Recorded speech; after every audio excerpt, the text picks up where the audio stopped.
बिस्मिल्लाहिर्रहमानिर्रहीम अस्सलामु अलैकुम वरहमतुल्लाहि वबरकातुहू।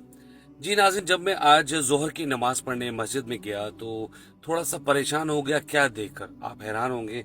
मैंने जब जाए नमाज जब कारपेट की तरफ देखा तो मैं इतना सा परेशान हो गया। इतना ज़्यादा डिज़ाइन था उस कारपेट के अंदर, इतना ज़्यादा वो फूल वगैरह पौधे, वो इस तरह की। मैं आपको दिखाऊंगा अभी पिक्चर, आप देखें इसको।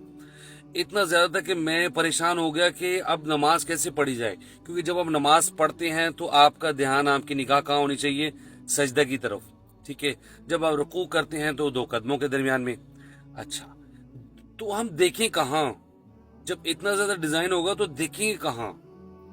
तो बड़ी प्रॉब्लम हो जाती है, लेकिन मजबूरी होती है कि नमाज का टाइम, अगर हम रास्ते में हैं तो हमें नहीं पता होता इस मस्जिद में कारपेट किस किस्म का है।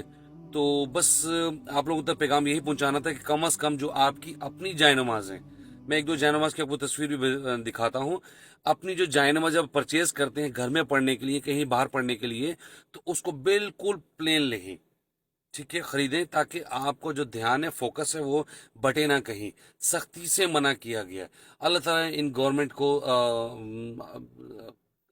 हो हदायत दे कि वो लोग कोशिश करें कि मस्जिदों में कारपेट जो है बिल्कुल प्लेन हो। जहाँ कदम की जगह चले वहां पर कुछ आप कदम की जगह पर कोई डिजाइन चल जाएगा, लेकिन आप बाकी जो है बिल्कुल प्लेन आप ना कारपेट डालें, ताकि हमारे जो निगाहें, मेन हर वक्त तो हमारा कंसंट्रेशन तो वहीं सारी रहती है ना। हम देखते तो निगाह वही है ना, अब देख क्या रहे हैं? तो आगे हमारी नमाजों का जो हाल है, जो आगे हमारे फितना और दिमाग और परेशानियां और सब चीजें घूम रही होती हैं मीडिया की वजह से भी, वो सारा उससे हम बचने की कोशिश करते हो तो जायनमाज से पकड़े जाते हैं।